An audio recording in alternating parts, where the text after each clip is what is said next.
Hello, and welcome to a new and updated Forgotten North Gaming podcast with ourselves present. So, hello.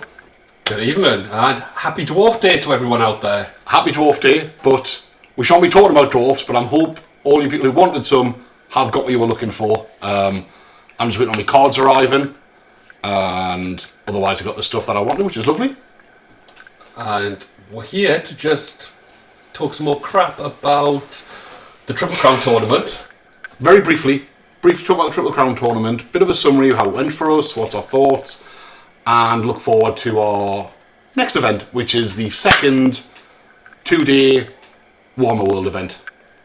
It's at the end of August, 31st of August, 1st of September. Yep. Back at Warhammer World. I know. Which I'm super excited about, and I know the demand for it was insane again. The tickets sold out, I think, in under 5 minutes. All 60 tickets. I think it's 60 again.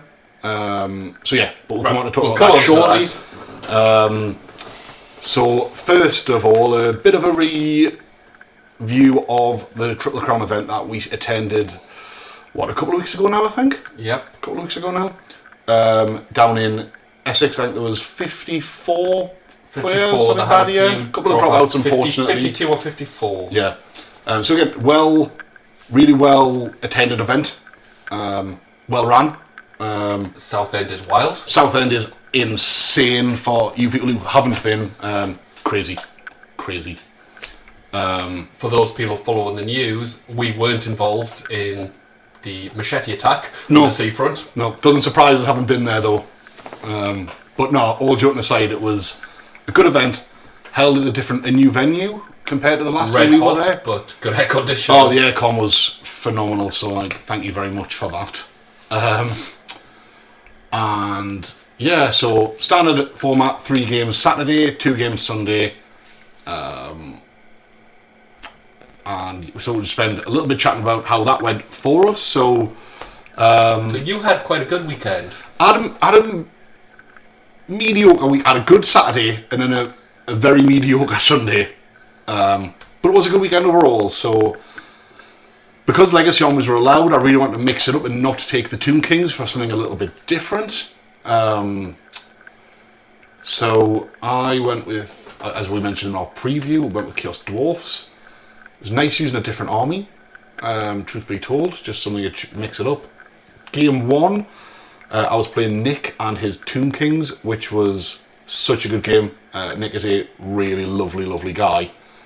Very active on the Tomb King sort of forum website, so I felt really bad not using my Tomb King so he could look at it disapprovingly, and fairly. But that was a resounding win for the Chaos Dwarfs, to be honest, with the highlight being the Iron Demon did exactly enough impact hits that got through the ward to kill Setra. He doesn't kneel, but he does get run over by a train. Death by Thomas the Tank Engine. Hans the steam engine. But that went really well. My game 1 went well. I think it's fair to say your game 1 went less well. Well, like I say, same thing. I took the legacy lists, the Dark Elves, determined to make them work without the dragon. God, I missed a dragon. Yeah. I wanted a dragon so bad. Game 1, I was meant to play Demons of Chaos, which I quite fancied. I think would have been a better matchup for you. But then dropouts happened, and I got Beastman. And it was maximum Beastman. All the beef. 2 big blocks of Minotaurs, a little block of Gores with a Vile Titan Shaman in. And yeah, I got run over. To be fair, it was a close game. The big turning point was when my Chariot Master challenged the Doombolt General, won the combat, the Minotaurs broke, and then he failed to run them down. That was a huge turning point as well, wasn't it, to be fair? Yeah, then he just got maximum beefed back. Dice. Yeah, it was Dice. There was another. Yeah, just it didn't go well. It was a great game, fun game, but Yeah. but it was nice to play a different Beastman list. It was a really different Beastman list compared to sort of what's evolving in the meta, and the fact that it was really combat oriented and aggressive, wasn't it? Oh, it was maximum. It was full send from turn 1. Yeah. Which, I really like as a concept. Like, to be honest, it's an army I struggle with a real rush list, to be honest. And that's absolutely what that was. Like, it was literally. Oh all the yeah, beef it just was running. in my face in turn 2. Yeah. And your army wasn't built to just take a full-on frontal bash, was it? No, especially not a tough multi-wound. Yeah. And multi-wound, as we chatted about in the previous podcast, is really big in this edition. Like, having Well, we'll come on multi-wound. to that. We will come on to that. So, ended to game 1 like very well for me, and much less well for yourself. But a couple of good games for sure. Like, as is the trend of the whole weekend, to be fair. So, game 2, I was playing a fellow Chaos Dwarf player. Weirdly, at this stage of the event, there was 3 Chaos Dwarf players on tables 1 and 2, which frankly was ridiculous because none of those armies were good enough to be up there. But by absolute fluke, and maybe it's because you've not historically seen Chaos Dwarfs a lot, 3 of us were on tables 1 and 2 between us, which was hilarious. Was it meet and engagement? It was meet and engagement. So, danger clause. Yeah. 16-inch. This was hilarious because Kyle, who I played in game 2, the other Chaos Dwarf player, had only 4 drops, I think. 1, 2, 4 drops, including characters. And he only had 1 unit in core, and it was a huge block of about 30 blunderbuss troops with all the trimmings, like Magic Banner, like the lot. But that and his BSB rolled a 1 and started off the board. So we had 2 drops. And then 2 Iron Demons? Oh, so you had 5 drops. Yes, you had 2 Iron Demons, not 1. And one of the Iron Demons also started off the board, so we had 2 drops, which was a massive one points Iron denial. Demon. It's a huge points denial, and It's gonna deny points or just 20-0 it. yeah, it was really hard to take points. To be honest, I massively misplayed a little bit because I outranged him with all my war machines, and I should have just sat back, waited for him to come on and just peppered him, but I didn't. Because of the deployment, I went forward because it was just a more interesting game. Like, to be honest, it was actually really fun game. We were finished incredibly quickly because, well, it was Chaos Dwarfs versus Chaos Dwarfs, and he had 2 units on the board to start with. And it finished 11-9 to me. So a really small win, genuinely hilarious game. Like, kind of I had a really good time playing it. It was nonsense in lots of ways, but lots of good ways. Yeah, the highlight was how many times I hit a steam tank, an Iron Demon with artillery before I finally killed the damn thing. Toughness 7 is an absolute pig to get through. You've tasted your own medicine. I know. And it was bitter. Bitter. It was not as cool as I thought it would be, but no, another good game. Very small win. But yeah, good fun. Good fun. Mine was against Two Kings. It was different as well, wasn't it? It was very interesting. Tomb King on the Dragon. No problem with that. And then a massive block of 8 knights. That is massive. It was literally massive. It was literally. table. It was literally 2 ranks. Was it 2 ranks of 4? 2 ranks of 4. And they are not small. They're on 50 by 75 Yeah. bases. Like, they're huge models. That's like 150 deep. No, they're bigger than that. Sorry, they're on chariot bases, aren't they? They're on the bigger the chariot bases, aren't they? Aren't they on like 50%? Demigriff? They're bigger than demis. They're on big bases. I mean, I should know. I've got them. You've got over enough there. of them. But yeah, that's a massive unit of, Yeah, it was massive. of But Necropolis that Knights. game, obviously, the inability to not go full send bit us in the backside. Oh, really? The hilarious moment of I said, I've got scouts, left us with a charge on his Hierophant in the No. backfield. But he'd got I assume you failed that charge. Oh, didn't he's got you? stupidity off on them. So they stupidity, and I'm like, yeah, that's fantastic. And then the Master and the Cold Ones went into the big unit of knights. Mm-hmm. The Cold Ones stupidity'd out, so the Master went in on his own. I remember you telling us about this. This is... I mean, only you can reliably fail Leadership 9 on such a regular occurrence. And then his dragon just went through and mopped everything else up. What was the build he was on? Was he... What weapon was it? Was he like a... Great weapon. Just a great weapon? Great weapon, I think. And he just... It was the dragon just munched. Yeah. Well, the dragon... The King's the dragon delivery system. At this point, I was like, yeah, Dark Elves can't... You needed your dragon, didn't you? They can't Again. I couldn't do damage. Yeah. But, yes. I mean, it helps that your dice rolls... Or rather, it doesn't help that your dice rolls were appalling. Totally appalling, Again. but... It's a dice game. Yeah, but... And you have horrendous luck with your Dark Elf dice rolls, to be fair. Yeah, so at this point I was just kind of like, yeah, that he's a dragon. You did not... It did not go well with these first few games, did they? No, I was pretty despondent. But you needed a beer by that point, didn't you? Yeah, the games have been great and fun, and small margins. Yeah.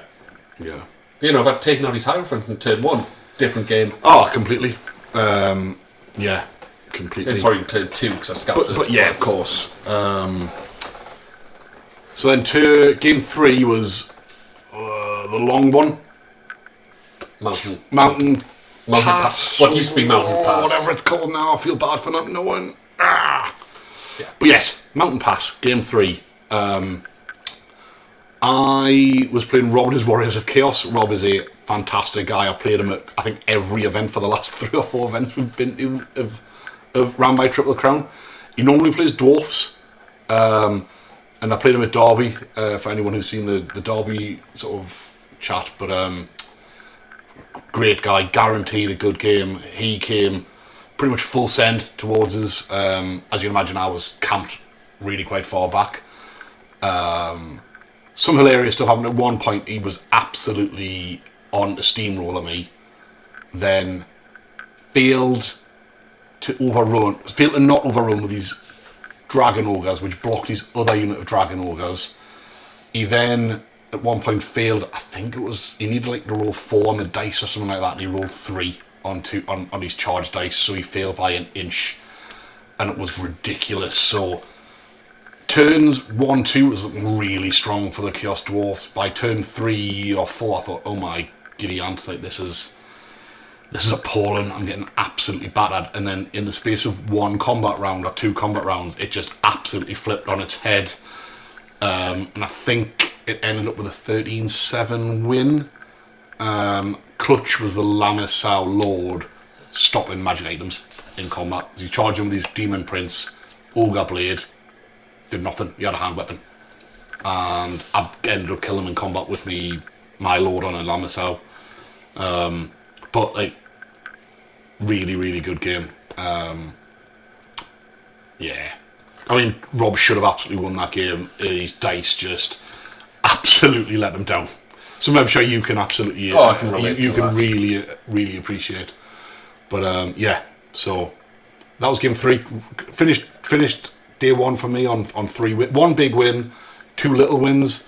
3 excellent games. Like all 3 of those guys could have got my best sportsman vote. Like it was just, I had an absolute blast playing all 3 people.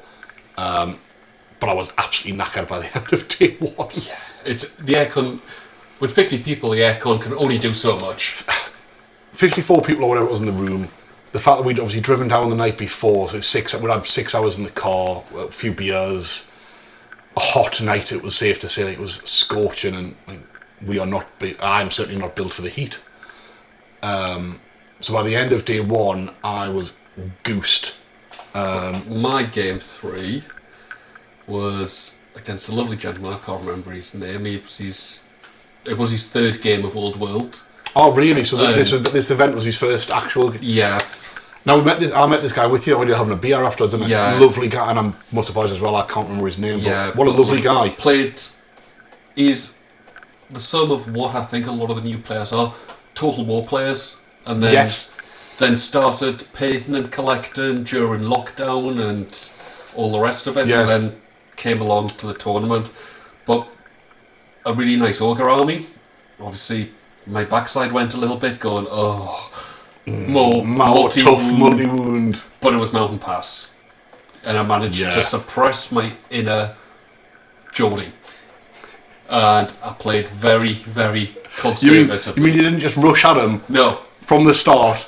No. And then remember, oh shit, you don't have a combat army at all. You actually remember you didn't have a combat army. Yeah, I remember I didn't have a finesse army, and look at you. That's a nice change for you. And sat back and went bull thrower, wind blast, fireball. All the guns. Yeah, but the highlight was with it being Mountain Pass and ogres, he went pretty far forward with his army, as you would. Yeah. So I had plenty of room in his backfield for Dark Riders. Right. And to be fair, you did chat to him about it, and you reminded him again about scouts, didn't you? Yeah. So the way, let's be honest, we always say the quality of the game is better than the outcome. And when you've got new people, especially, you want to engage them about what your army's doing. Oh you don't want to be that guy. But in that situation, in that deployment, he's always going to deploy forward and come aggressive. He didn't have enough drops to cover his whole backfield. Yeah, of course he didn't. So he's ogres. But the highlight of my dice finally came back to us. His hunter charged a unit of the Dark Riders, plinked one wound off with stand and shoot. His hunter absolutely whiffed. Dark Riders absolutely whiffed.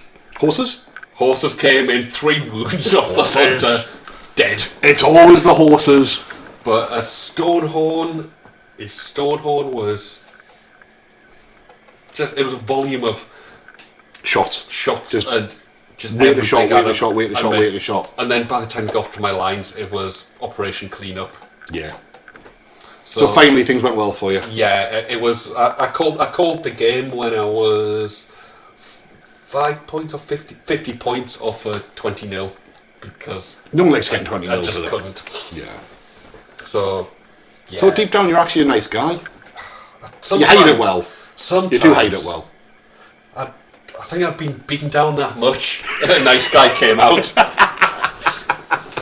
After being absolutely after your first assaulted. your first 2 games were so horrific, you didn't want to inflict that on somebody else. Yeah, that was fair enough. No, it was a lovely game and it was a nice way to end it. But we were both drained. Because the Triple Crown guys do a quiz and Scott does does a lot of work on it, and it's a really good evening. But we didn't stay for it this time because we were just knackered. I was absolutely goosed. Obviously, I was driving as well, so I wanted to just get back to our digs, have a cold shower, an actual cold shower, and a beer. And then we got a nice takeaway. Yeah. And then heard a weird haunted house thing. Yeah. So, for anyone we haven't already talked to about this, the house we were staying in was absolutely either haunted or more likely there was someone else living in the loft who came down and was moving around. So we had to go investigate every single room in the house at about 11 o'clock? About 11 o'clock, yeah. It was weird. Someone was definitely moving around upstairs. Yeah. It was loft people. Some sort of loft goblin. Weird. Very weird. But it was weird. But then, of course, someone didn't sleep and it was freaking hot as well. So, Jesus Christ. It's only ever roasting hot when we attend Triple Crown events, it would seem. So I'm sure they're cold-blooded. They need the heat. Yeah, the lizard people. Southern people, you guys don't appreciate how hot it is when us northern folk descend upon you. But yeah, it was good to one, despite the outcome on some of your games. 3 great games. I knew I wasn't comfortable with the list going in. Yeah, it was the list you got by list submission, really, wasn't it? Yeah, and you were desperately trying to not take a dragon. Yeah.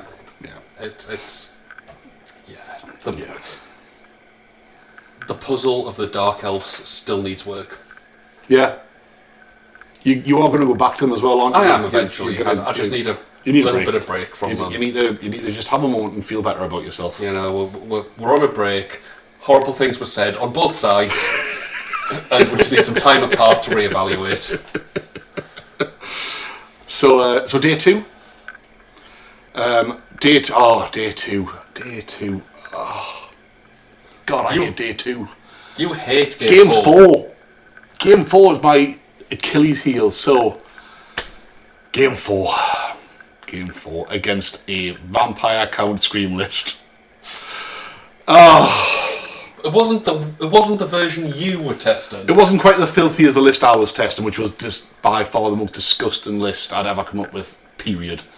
But screams, I don't use this term very often, but screams are broken in all world.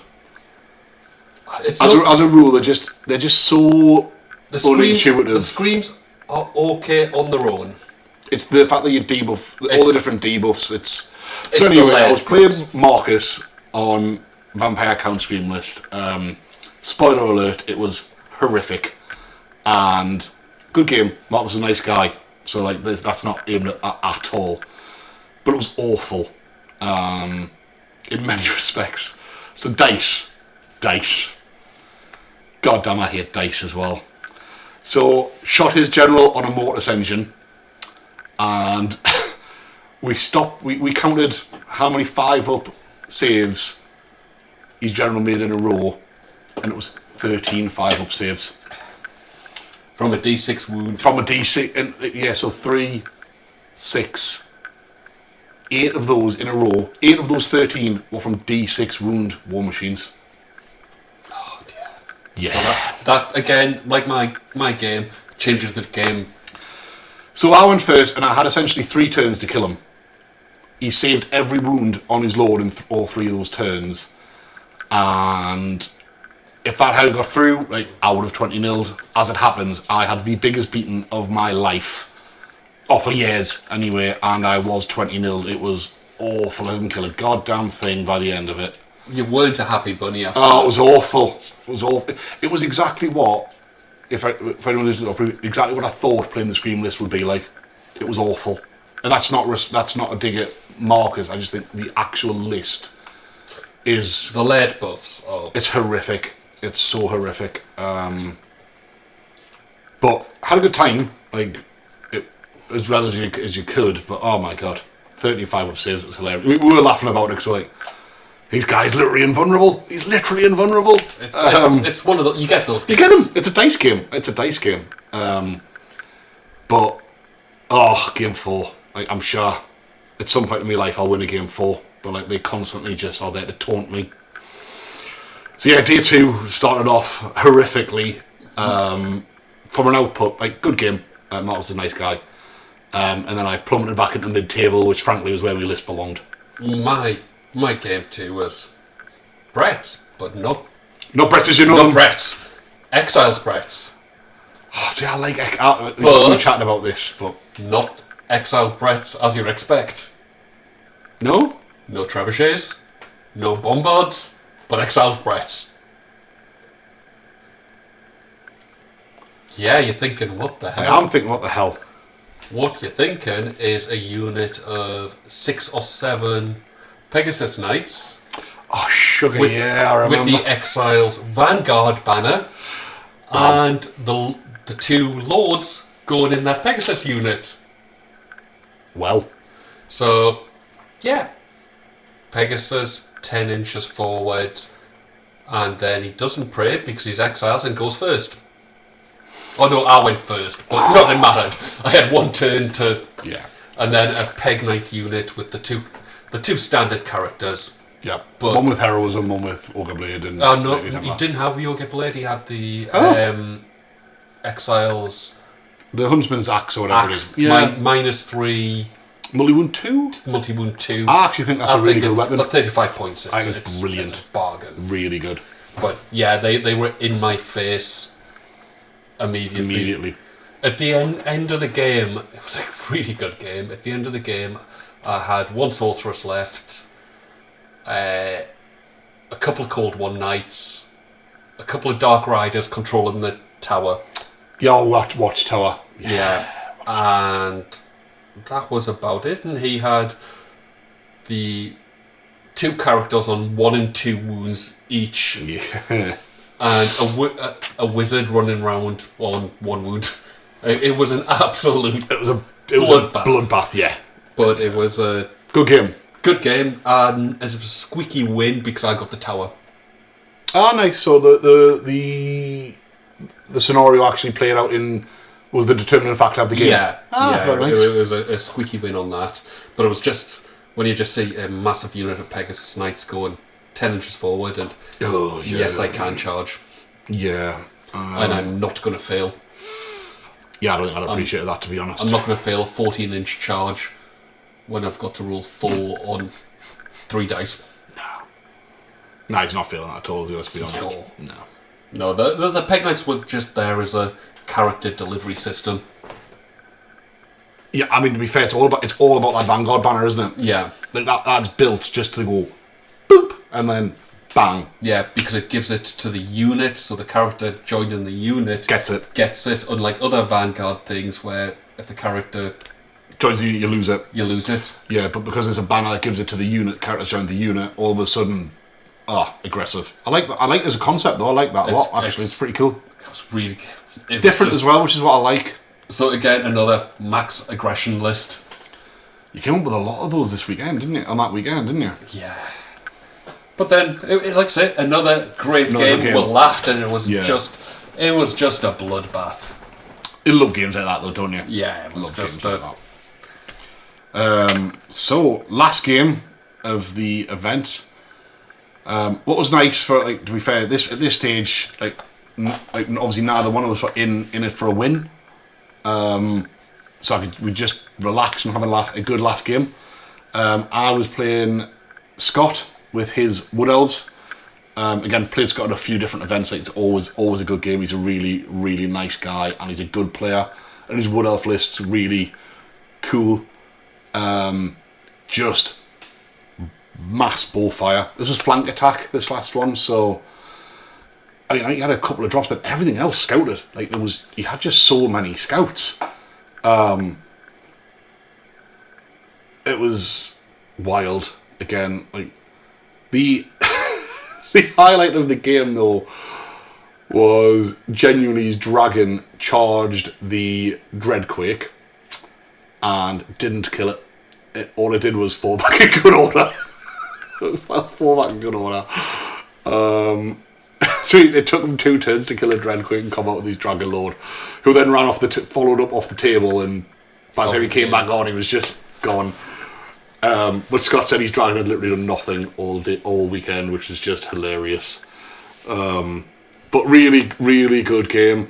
The actual MVP of the entire game, though, was the Bull Centaur champion. So one half the table didn't really do a lot. The Iron Demon got shot off by just bullfire after bullfire after... Oh, when I say bullfire after bullfire, 20 Way Watchers. No, 20 Way Watchers with arcane bodkins.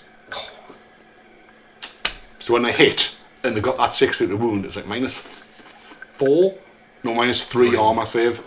So you then save on 6s, so eventually just the weight of shot, like 20 shots a turn, just eventually killed it.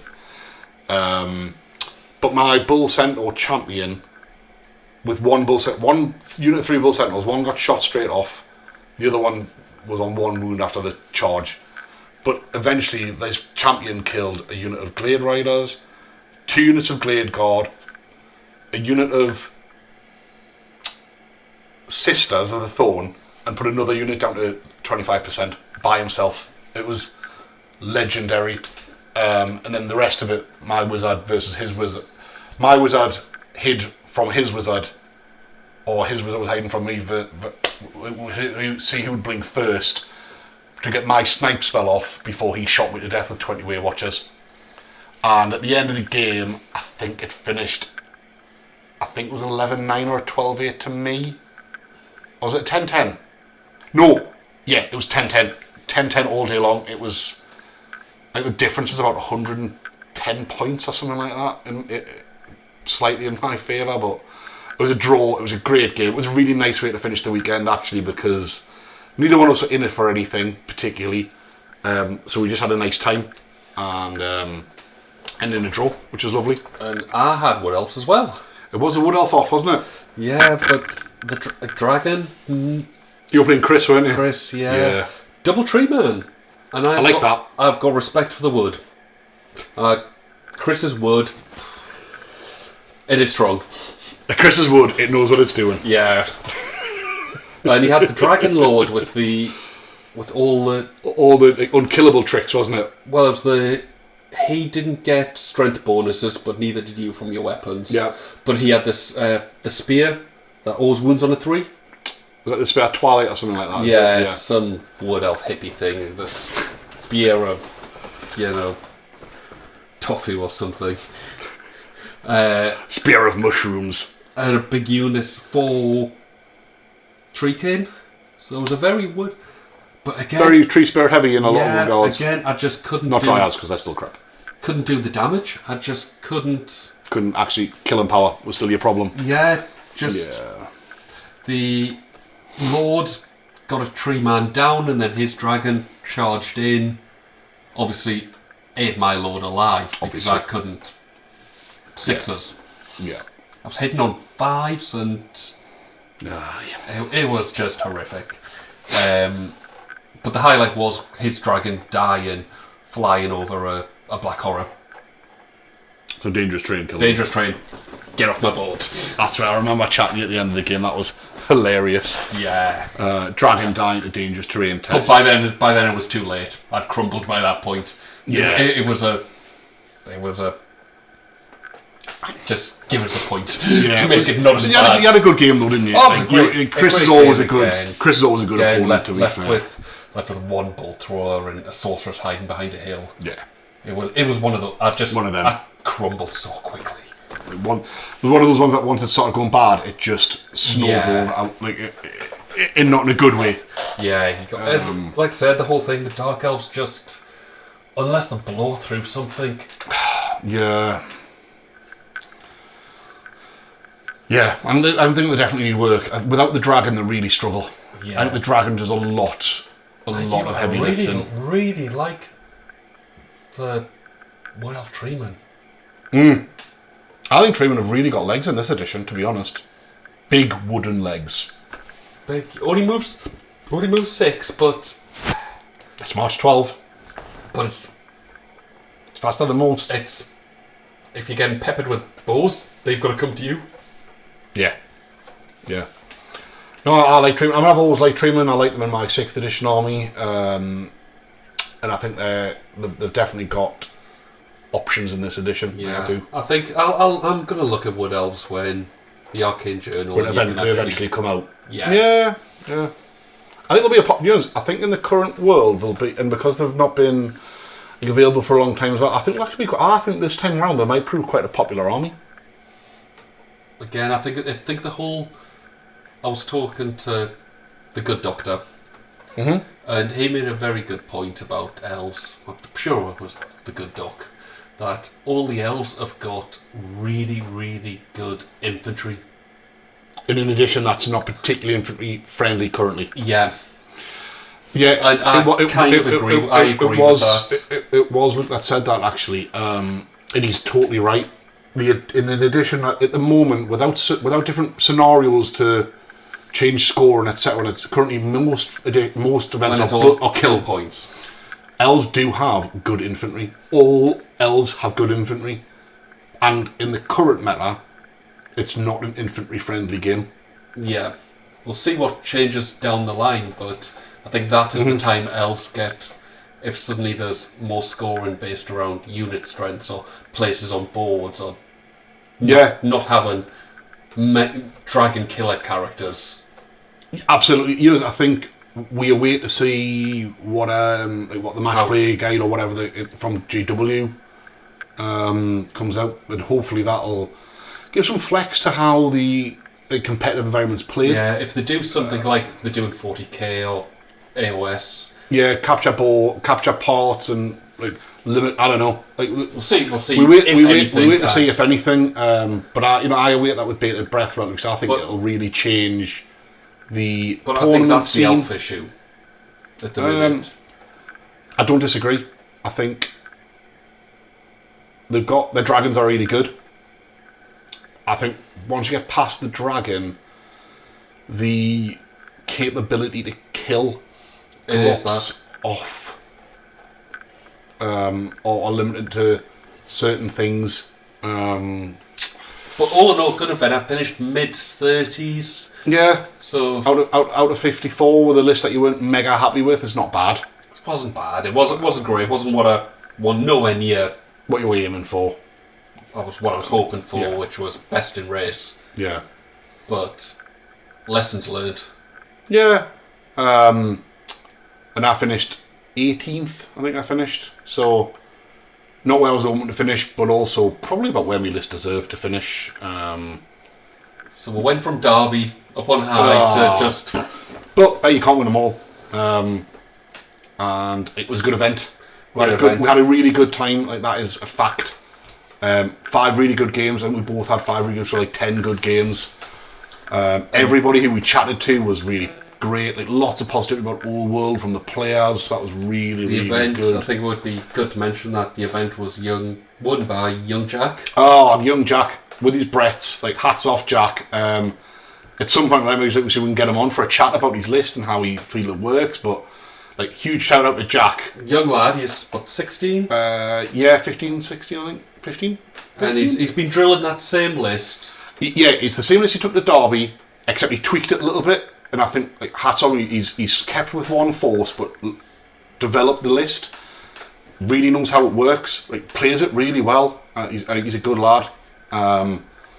Definitely one to watch for the future. Oh, 100%. Like fear him because he's young, hungry, competitive, but doesn't take it to the extreme. Like, he's a nice kid, like as the whole family are, to be fair, but not you, Steve. But no, hats off to Jack. We can't talk about it. Proud of a concert lad. Yep. One of our crew. That's right. We'll claim him now. We'll claim him now. Yeah. But then when the championship came back to the north though, which is nice. But so yeah, he played it really well. I know, like, we caught up throughout the event. He had a really good time. He had it full of good games, and it was Jack versus the Good Doctor on table 1. So Jack and Luke off for Brett off. So Brett's came 1-2. But I think, to be fair, they had very different lists to a point. Was the Doctor on Exiles? No, but he was running the Green Knight, who I think is phenomenal. I played the Green Knight in the Exiles list. I think what a pain in the back. Yeah, he's an absolute arsehole. But by the sounds of him, they had a really good game up on table 1, and it could have went one of 2 ways. So, as most games where 2 people can. Yeah, okay, fine, bad turn of phrase, but I think it was very hit and missy. Michael Owen level punditry there. The team that scores the most goals usually wins. With crap pun like that, I could make a living on the BBC. Just be careful with the BBC. Yeah, that's true. I don't click a lot of their requirements these days. So anyway, well done, Jack. Well done, Jack. Like, well done, Triple Crown, absolutely guys. deserved it. And thanks to, again, another thanks to the Triple Crown guys for running a really good event. And we are hoping to get... Yeah, obviously there's other stuff going on. We don't want to dwell on it. That's not what this chat's for, or if anyone who knows about it. But we are looking to hopefully get Scott on to chat about the Triple Crown thing and All World in general in the near future. So hopefully watch this space for that. So on to with that in mind, we've got today's Warhammer World. What are we playing? Oh, well, no legacy list because it's an official GW event, so it's back to the correct or the live list. So no surprises here, and Mr. Reed is on Tomb Kings. There they are. Tomb Kings. So obviously you're going Mortuary Cult. Yep, as ever. I love my Mortuary Cult. I mean, I will try. I'm working on other lists. I'm constantly building and painting more Tomb Kings. But these are just our current testing lists. These are the current test list. So the current iteration, which I will be taking, give or take this list, but it may adjust slightly by the time we get to the event. Spin polish to be done. Yeah. Some of it in the photo there, some of it still needs painted. I've painted a bit more since then. I've got 1 unit of 8 archers left to do, and I've got the Ushapti still to do as well. So let's have a drill down onto what you're doing. So what's the list? Wow, busy. Yeah, my character section is not heavy. I am not relying on my characters to do a lot, but they've got small, really important rules. So, General is a General Anne Hierophant is a level 4 High Priest. He's got the Warden Splint, which is heavy armour that a wizard can wear, and a 5-up ward. So a little bit of protection. And he's got the Lore Familiar because I need to guarantee the spells that I need. Yeah. And as we discovered yesterday, the Skeleton Steed, that's for some reason a heavy carve. Like, how Games Workshop, how is a Skeleton Steed cast as heavy cavalry? Like, no, bad Games Workshop. And then your Mortuary Priest BSB, because this is not 8 anymore. Undead always take a BSB. It's just a reroll for himself, if nothing else, for any res, etc. So very light on characters. The characters are both on Necromancy, and it's the leadership debuffing via particularly Spirit Leech, Spiritual Vortex, that really determines how this list works. It's your list archetype. So then onto your core, what do you have to take? So obviously it's more trickle, so you need to take a bigger proportion in core. So I've mixed up quite a lot since the last time I played Tomb Kings. So we've got 4 Bowshafty. I love the Bowshafty. I mean, they're strength 6, they're AP 1, but they're armor being 2. Damage 2. Multi-wound 2, exactly that. And it's 36-inch range, and they always hit on 4s because they're BS 3 with Arrows of Athaf. Yeah, so they're 200 points that can really target down dragons and stuff as well. Yeah, which if put in other contexts, other bolt throwers range from 40 to 80 points. Yeah. They haven't got the natural AP of an ordinary bolt thrower. No. But it's 4 shots every turn, range 36 inches, that always hit on 4s. It's your strength 6. And they're not bad in combat. And if they get in the combat, they're still strength 4. They've got Kopesh, so they're still AP 1 in combat. They've still got 3 attacks base. And toughness. Strength and toughness 4. 3 wounds. 3 wounds. But they're still solid. They're not going to blow through them. No. And they're core, so I think they're really solid. I've then gone for 2 Necro Serpents, and they've got the Terrors Beneath the Sand and Ambush special rule for the Mortuary Cult, summoning, which is they dropped to 2 so I can fit them in more spaces. We decided you haven't got the 3 was tricky, and I haven't got the Scarab Brooch. You haven't got the Scarab Brooch to give the extended range. I've only got a 12-inch range, so that is tough.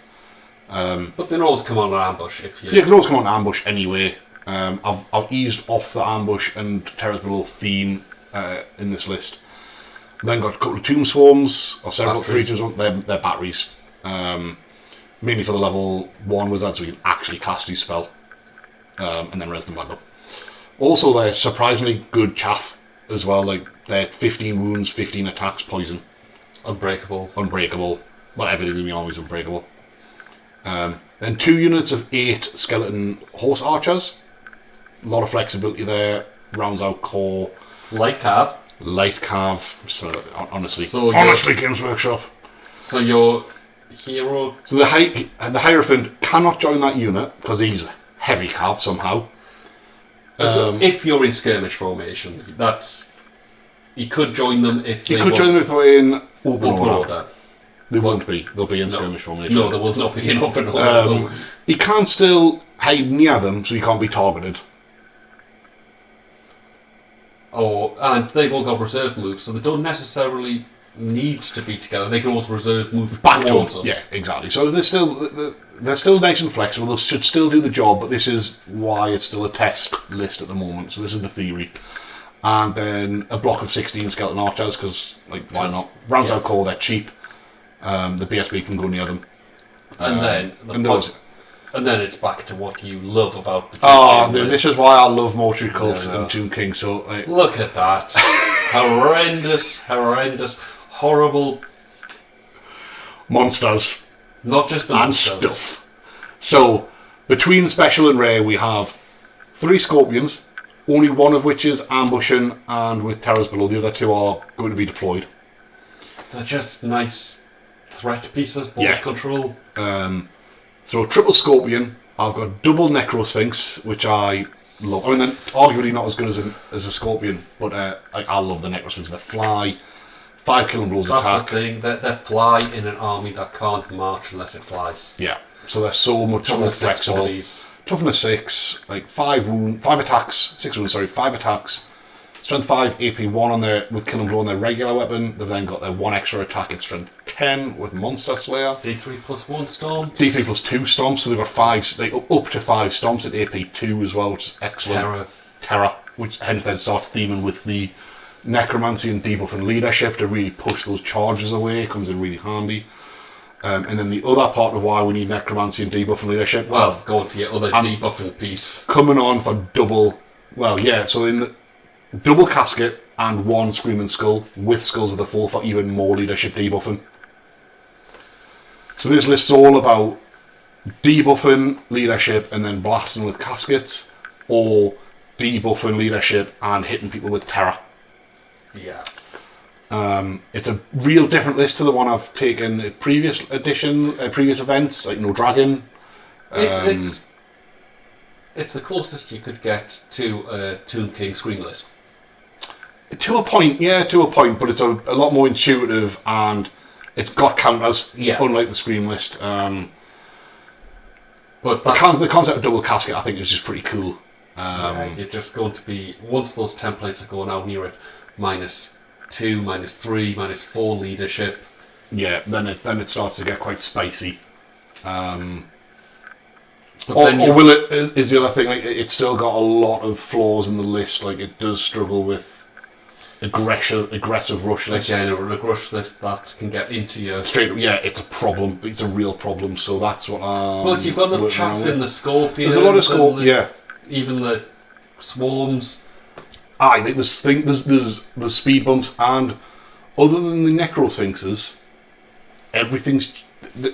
Other than the Necrosphinxes and the Ushapti, everything is cheap. Relatively cheap, yeah. Like, the entire army's essentially chaff, barring those, like, 3 things. Yeah. And obviously the Hierophant. Everything's sub 150. Yeah. And Scorpions are arguably the best 70 points you'll spend in the game. Like 4 Kill and Blow, Monster Slayer attacks, and D3 stomps. Swift Stride, they're brilliant. Yeah. They're excellent. They're really excellent. So that's the list. Like, that's as it stands currently. That's the intention of what I'll be taking. And if it changes some, it won't change drastically as the aim. So that's me, Tomb King. So, and me, I'm going back home. You and your goblins.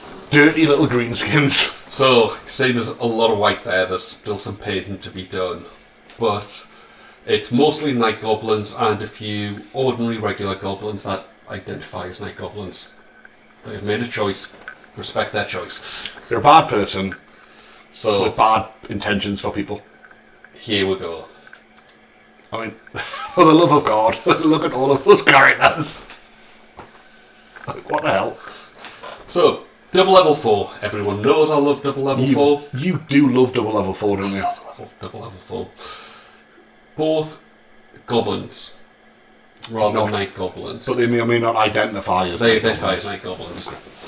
One on a wolf, which I've just finished the conversion for since GW. Haven't seen that now, it's not in the picture, but like really nice conversion. Which GW don't do a model for, so I've made myself a very expensive conversion. You did a nice job though, like, it looks good.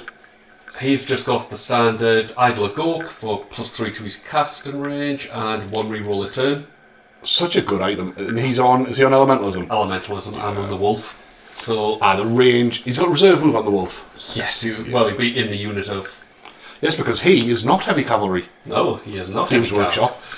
Then the other one on his carpet, on Wag, with the Idle Mork, which is the +3 to the spell, and +1, and the reroll at a spell. Oh, to reroll. It's sorry, reroll. Yes, it's so 3 inches. A cast and a reroll. Yeah. Both the plus. Yeah. Sorry. So he'll be sitting back. I think as a combination of items, the 2 idols are just brilliant. Unbelievable. 75 points for them both. And the 3 inches of dispel range and 1 reroll a turn is incredible. And same on the casting. Turns him into a high elf caster.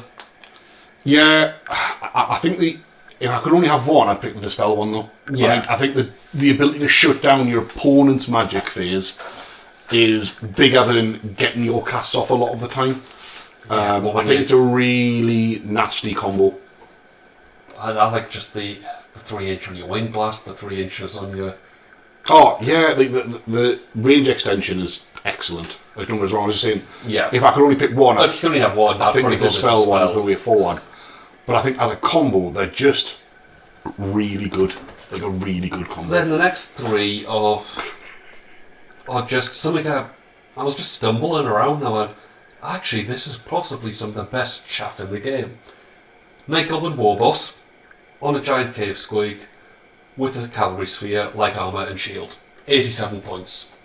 Good. So, assuming they get the charge off, Impact hits, D3? it's D3 impact hits with strength 5, no AP. The Good. Warboss going in with Four attacks. at strength 5, AP 1. Then 3 attacks from the cave squig at AP 1 killing blow. Yeah. Yeah. And It's a great but 87 points. 87. And just to random juice one movement up. 3d6? Yeah, random movement 3d6. And just to juice one up, I've given them the one-hit wonder and Great item. Great and the item. Paymaster's coin. Because I've had it when that one-hit wonder just misses. Yeah. So you want to get that, when you're going to use it, you want to try to make sure it hits. Yeah, so he's just got the reroll hits Yeah. for that turn. Yeah, for sure. And I just think for 87 points. Oh, no, I think they're great. Have you upgraded one, did you say? Have you upgraded one a little bit differently, did you with say? the one-hit wonder and the Oh, of course, Paymasters. yes. Yeah, what you literally just talked about. Yeah, it's as people I know that have listened to the Derby one. The problem with the Night Goblins is that they do give up points, Yeah. but GW are doing rulebook scoring, So you only need to win. so you only need to win. So I thought perfect opportunity where things like that Yeah. they will get their points. 87 points. Yeah. I don't care. Differential scoring, it's a different argument. Yeah. Then we've got the BSB because it's It's goblins. He's got a burning blade because I had the points. And Well, not only that, but it means if you it gives you a magic attack. if I come against a Green Knight, What a dick. and he's got a ruby ring because You never leave home no with a one ruby leaves ring. home without a ruby ring. I know, I couldn't squeeze it into my list, and I tried, and I looked at it, and I've got, there's just no meat on the bones. It was that or Literally. Scorpion. But, like, it's ruby ring and some other stuff, or a Scorpion, Yeah, and the Scorpion was a no-brainer. Scorpion. So into core. I wasn't hit hard by the recent change. Well, no, because the recent FAQ change limiting fanatics, you were already taking yours in units of 27 anyway? At Derby, my 2 units were 27. Yeah. But what I have done is I've dropped the full command from both. Yeah, screw it. Because the banner just... If someone makes contact, They're going to die they're anyway, aren't going. So the banner's just giving them 50 points. Yeah. So How many units have you got? 2? 2. 2 units of 30. 2 units of 30. Which may or may not include 3 fanatics each, yeah? Yeah, which 3 fanatics each. Yeah, no. Because overfilled. Oh, yeah. You know. It comes with it, as what I heard on the Goblin Grapevine. Yeah. And then 11 Wolf Riders.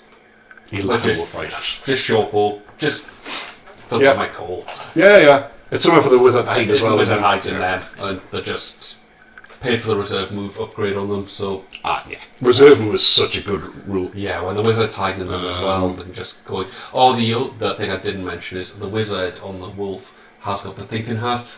To stop Impetuous. So, yes. 25 points, like, Yes. no-brainer. Because otherwise, no. That unit is just no. Yeah. You don't want your general, you don't want your wizard Wizard running away. running around charging things on his little goblin, on his wolf with his other little goblin no, and friends. that thinking hat just means they'll do what I want when I want, and Yeah. they will never be I charging. think the 25 points for that item is I think just a no-brainer. It's a no-brainer in every orc list because there's that. There's whether so it's your- much. Whether it's your ball boys Yeah. or.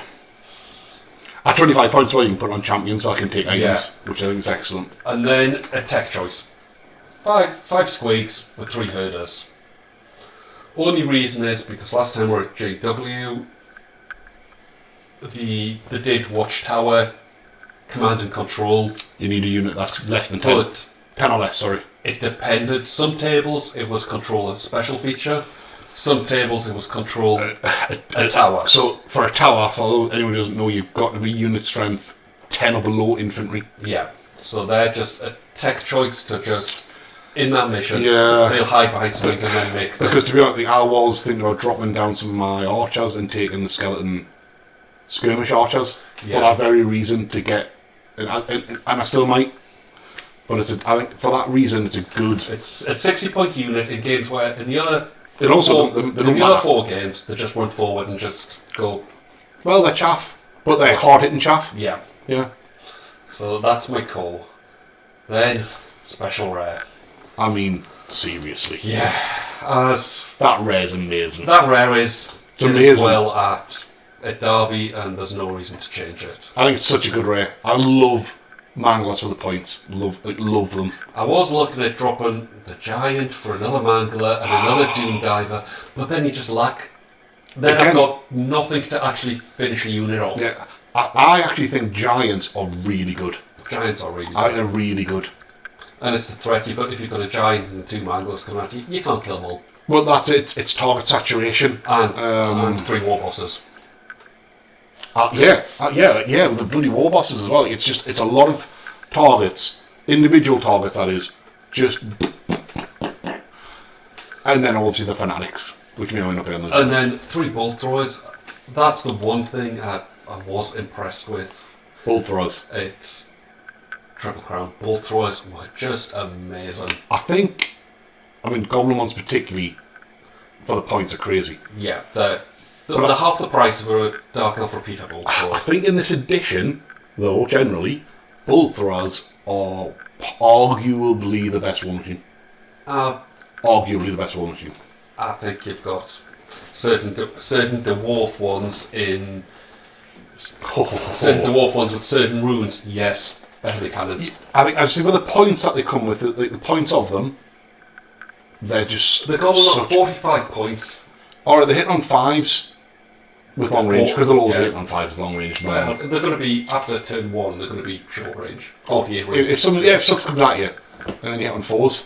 But for 45 points. And it's still strength 6, AP 3. Through and through. Which multi-wound 2. Multi-wound 2. And through you don't need to kill anyone anymore. It just keeps going. Well, it's actually the amount of hits per ranks. Yeah. And strength still goes down. Yeah. But it just doesn't need to kill. It just keeps going. It's a multi-wound 2. At that point cost. Bargain. Well, they're essentially, each one of them is roughly the price of a Bow Shapley. Yeah. Give or take. They're really good. I think both throwers in this edition are really strong. I think they're the sleeper. I think people need, especially dwarfs. And to be fair, Goblin Doom Divers, they're good. They're better stone throwers. Yeah. And Manglers Squigs are just. I mean, I think your special and rare is strong. I really do.